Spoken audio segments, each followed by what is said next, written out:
नमस्कार, जोहार, झारखंड देख रहे हैं आप और आपके साथ मैं हूं सोनाली सिंह। सरायकेला खरसावां के आदित्यपुर थाना क्षेत्र में बेखौफ अपराधियों ने ट्रांसपोर्टर देवव्रत गोस्वामी उर्फ देबू दास को गोलियों से भून दिया। टाटा कांड्रा रोड के टीचर्स ट्रेनिंग मोड़ के समीप खोसला धर्मकांटा के पास की ये घटना है।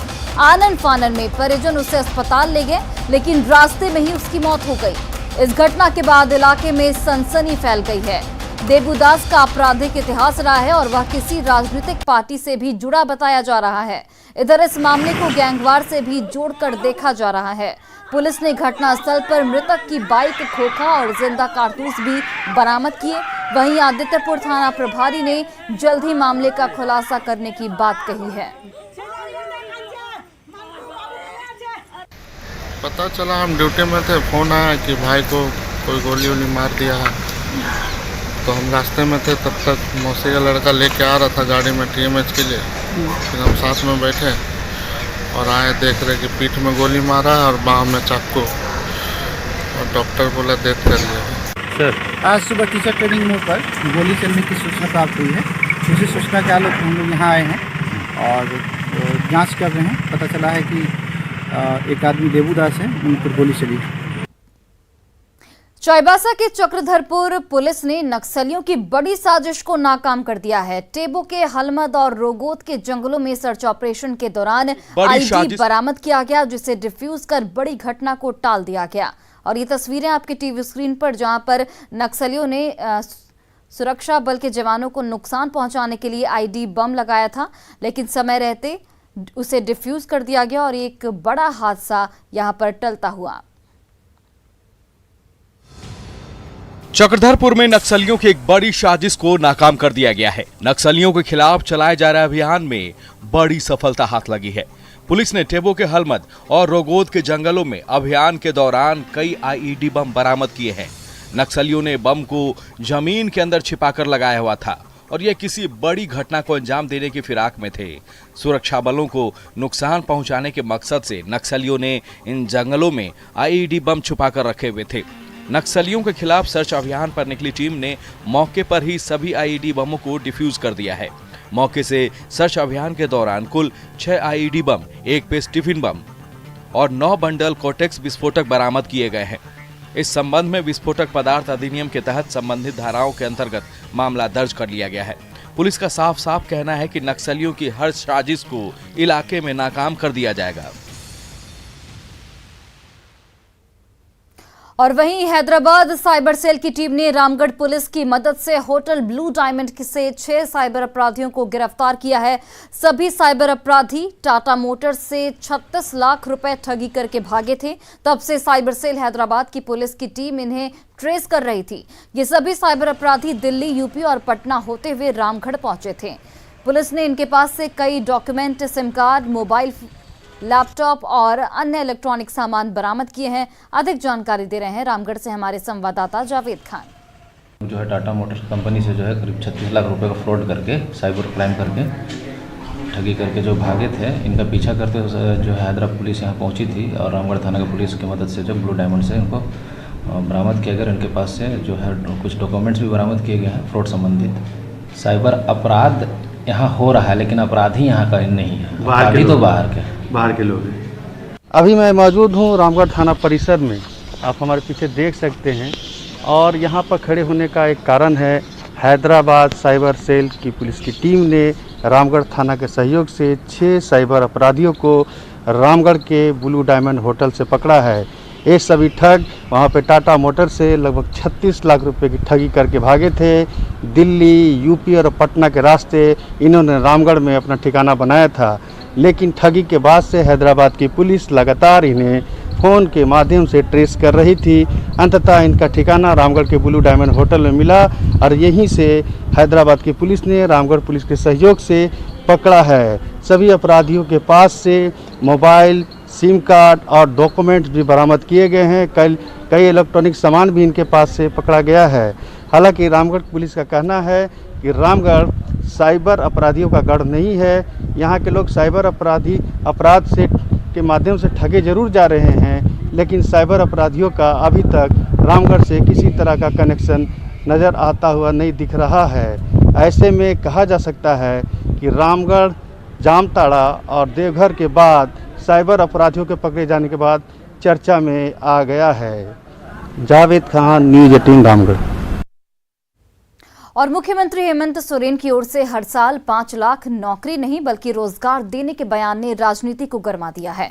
जहां बीजेपी और आजसू ने इस बयान को चुनौती देते हुए चुनावी घोषणा पत्र के साथ साथ चुनावी भाषण की याद दिलाई, वहीं सत्ता पक्ष ने मुख्यमंत्री का बचाव करते हुए रोजगार की बात को सही ठहराया है।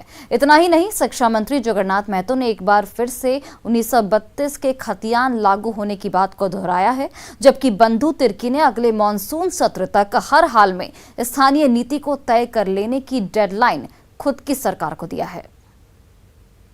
लिखित में है, उनका चुनावी घोषणा पत्र में है, कई उनका साक्ष्य और तथ्य है, जिसमें उन्होंने कहा है कि हम 5 लाख नौकरी देने की बात किए थे, रोजगार देने की बात नहीं किए थे। वो तो इसका लिखित प्रमाण भी है, तथ्य है, साक्ष्य है, मुख्यमंत्री जी का बयान है, वीडियो है, वो सारे चीज है। तो इसलिए मुख्यमंत्री जी को पूरी इस तरह से मुकरने का कोई मतलब तो नहीं समझ में आ रहा राज्य की जनता को। रोजगार से जोड़ना है, प्रशिक्षण देना है स्किल डेवलपमेंट के तहत, और अब तो 100 अगर जरूरत है कंपनी को सिविल इंजीनियर, मैकेनिकल इंजीनियर और सामान्य मजदूर, 75 तो स्थानीय लोगों को रखना होगा। तो सरकार का लक्ष्य है, सरकारी हो चाहे गैर सरकारी हो, रोजगार उपलब्ध कराना। जनसंख्या अधिक है, जनसंख्या बढ़ रहा है, तो बहुत सारे यहाँ कोयला है, बड़ा बड़ा कंपनियां हैं, बहुत ऑप्शन है काम करने का, तो कहीं भी हम लोग रोजगार से जोड़ सकते हैं। अब वो या तो झारखंड प्रदेश के सारे युवाओं को बेवकूफ समझ रहे हैं, या तो सारे लोगों को झूठे समझ रहे हैं, या झूठा साबित करना चाहते हैं। तो ये आने वाला समय में झारखंड प्रदेश के 3.5 करोड़ जनता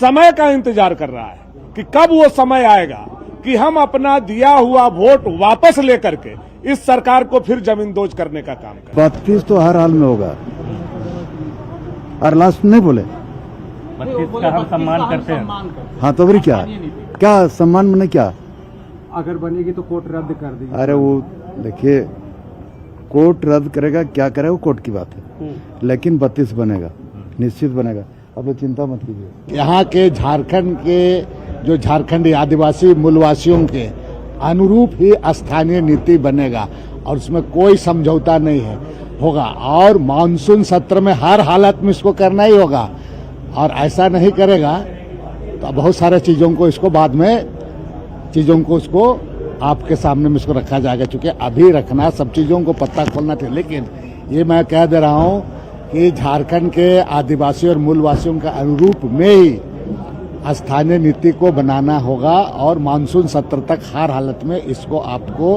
परिभाषित कर देना होगा। वहीं देखिए, 1932 की खतियान के आधार पर स्थानीय नीति की बात करने वाली हेमंत सरकार अब वादा खिलाफी कर रही है।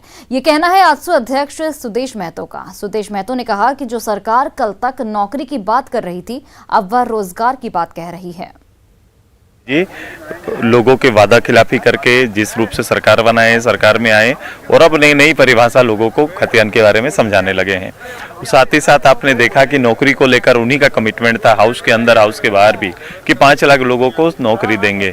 आज देखो उसकी भी नई परिभाषा आ गई, कह रहे हैं कि मैंने नौकरी नहीं, मैंने रोजगार कहा था। तो ये जितने भी कमिटमेंट इनके हैं वो अब नए रूप से परिभाषित हो रहे हैं। ये एक खुद साक्ष्य तैयार करते जा रहे हैं, और एक जनता के साथ जिस रूप से इन्होंने धोखा किया है, जो नौजवानों की भावनाओं के साथ खिलवाड़ किया, ये पटल पर आज श्रीमुख से रख दिए।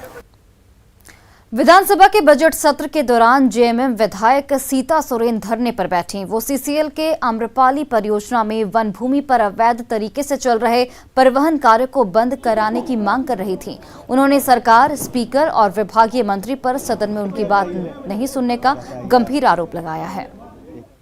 गलत था, ध्यान आकर्षण के माध्यम से भी जो आंसर आया वो भी गलत है, तो हम किस पर भरोसा करें? स्पीकर भी नहीं सुन रहे हैं, ना विभाग के हमारे, ना मंत्रीगण भी सुन रहे हैं, सभी मिले हुए हैं। यही आम्रपाली वाला जो मामला है, हम यही कहना चाहेंगे, वन भूमि को अतिक्रमण किया हुआ है, अभी तक सीसीएल के द्वारा अतिक्रमण मुक्त नहीं है, और जवाब ये मिला था कि वो रास्ता बंद है, कम से कम 5-6 साल से चल रहा है। ये धंधा। तो आज हम लोग कहाँ बचा पा रहे हैं वन भूमि का जमीन को। वहीं जिला स्तरीय नौकरियों में कुड़माली भाषा को शामिल करने की मांग को लेकर बीजेपी विधायक अमित मंडल धरने पर बैठ गए।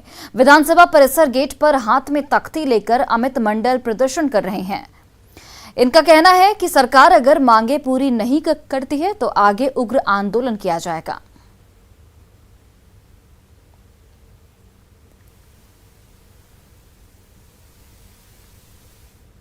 मुझे ऐसा लगता है कि महतो समाज के साथ जो अति पिछड़े समाज है उसके साथ सरकार सौतेला व्यवहार कर रही है। सरकार को चाहिए कि कुड़माली को 3rd 4th ग्रेड एम्प्लॉयमेंट जिला स्तरीय नौकरियों में कुड़माली को जोड़े, अन्यथा एक आंदोलन खड़ा होगा और इसकी जिम्मेदारी सरकार के पास होगी। वहीं गर्मी आते ही पानी के लिए हाहाकार मचना शुरू हो गया है और हर तरफ जल को संरक्षित करने की कोशिशें तेज कर दी गई हैं। ऐसे में रांची के बोड़िया का ऐतिहासिक मदन मोहन मंदिर 350 सालों से वाटर हार्वेस्टिंग को लेकर संदेश दे रहा है, लेकिन सवाल यह है कि आखिर इस संदेश को हम कितना सुन और समझ पा रहे हैं। जल ही जीवन है और यही वजह है कि इसकी जरूरत को समझते हुए जल को संरक्षित करने का संदेश दिया जाता है। रांची के बोड़िया का 357 साल पुराना ऐतिहासिक मदन मोहन मंदिर पानी के इसी पाठ को पढ़ाता हुआ नजर आ रहा है। साल 1665 में बनाया गया ये मंदिर वास्तुकला का अद्भुत नमूना होने के साथ साथ जल संरक्षण का सार्थक संदेश भी देता है।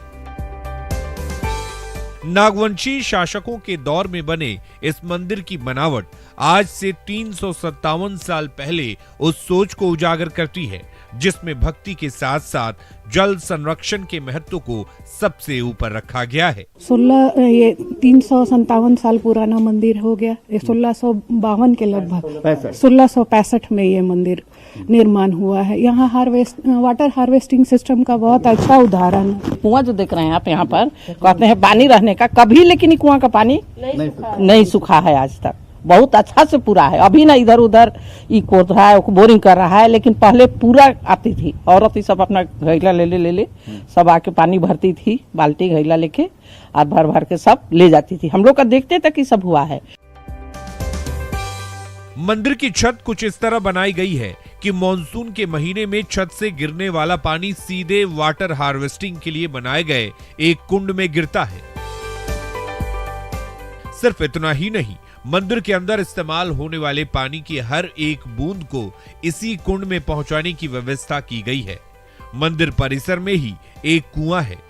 स्थानीय लोगों की माने तो मंदिर के साथ साथ आसपास के घरों में बोरिंग और कुएं का भी जलस्तर हमेशा बना रहता है। हम लोग इस मंदिर में डेली यूज करते हैं तो पानी कभी यहाँ दिक्कत नहीं हुई। और देखते हैं कहीं कहीं कि पानी दूसरे टैंकर से आ रही है, लेकिन यहाँ मदन मोहन मंदिर बोड़िया के स्थित लोग में सभी यहाँ से मंदिर से पानी ले जाते हैं, लेकिन पानी की यहाँ दिक्कत कभी नहीं हुई। यही मदन मोहन का कृपा है, स्वामी का, जो मंदिर में इस गांव में सभी बनाए रखे। वर्तमान भले ही मूर्खता करे, वर्तमान भले ही जल की जरूरत को समझे, लेकिन जल संरक्षण को लेकर कोई यहाँ पर पहल ना करे, तो यह मंदिर वैसे लोगों को संदेश दे रहा है कि आप जल के महत्व को समझिए। अगर 357 साल पहले अगर उस दौर ने जल के महत्व को समझा है तो वर्तमान को भी समझना होगा। अगर जल के महत्व को नहीं समझेंगे तो फिर वो दिन दूर नहीं है जब आपको बूंद बूंद पानी के लिए तरसना होगा। लिहाजा जो कांके बोड़िया का मंदिर है संदेश दे रहा है लोगों को कि जल्द से जल्द आप भी अपने घर में वाटर हार्वेस्टिंग कीजिए, पानी की हर बूंद का महत्व समझिए। कैमरामैन संत के साथ संजय कुमार सिन्हा, न्यूज़ 18, कांके, रांची।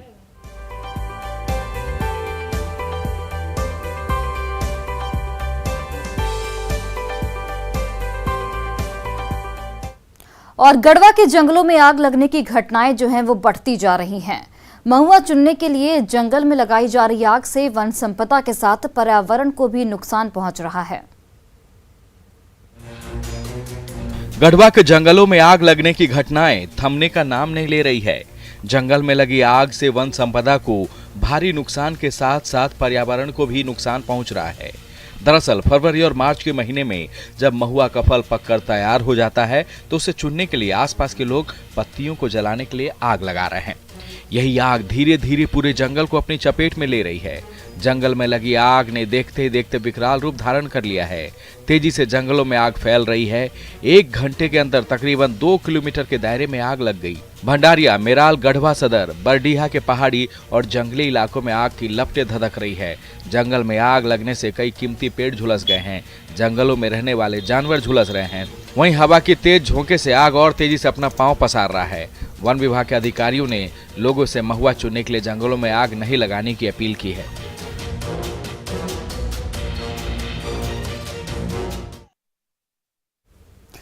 जैसे हर महान अभियान का अंत होता है, वैसे ही हमारा अभियान बायजूस यंग जीनियस सीजन 2 भी समाप्त हो रहा है।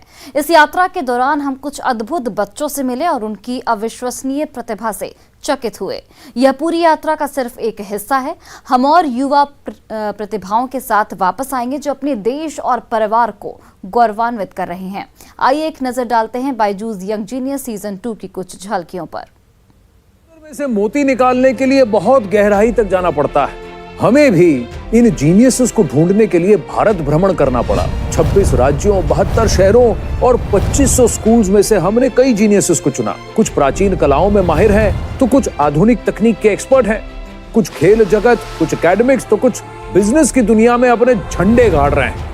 लेकिन उन जीनियसेस में से सिर्फ 22 को चुनने का काम किया हमारी जूरी ने। और जूरी बनना भी आसान नहीं था भाई। जीनियस को परखने के लिए भी तो जीनियस ही चाहिए।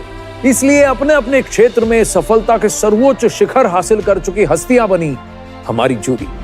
Being part of this young genius, you just realize how enlightened you can get by looking at these young children from various fields. You know, some of them they are transforming, humanity. Just meeting them. It's so inspiring to see that our children of our country are making this country proud. I think sky is the limit और ये programme यही बताता है कि आपको जितने भी challenges हो वो कुछ नहीं मायने रखता है। आपके लिए बहुत सारा कुछ पॉसिबल है and I'm sure such programs will inspire many kids. इन बच्चों से मिलके मैं इंस्पायर हो गया हूँ, मैं प्रेरित हो गया हूँ। बड़ा अच्छा काम नेटवर्क 18 कर रही है और मैं उनका अभिनंदन करता हूँ।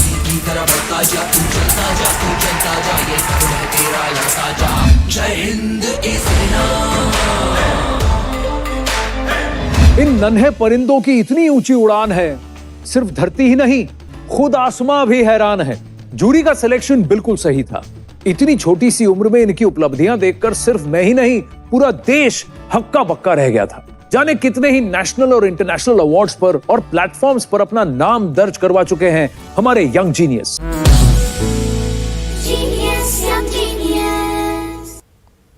और फिलहाल इस बुलेटिन में बस इतना ही। आप देखते रहिए न्यूज़ 18 बिहार झारखंड।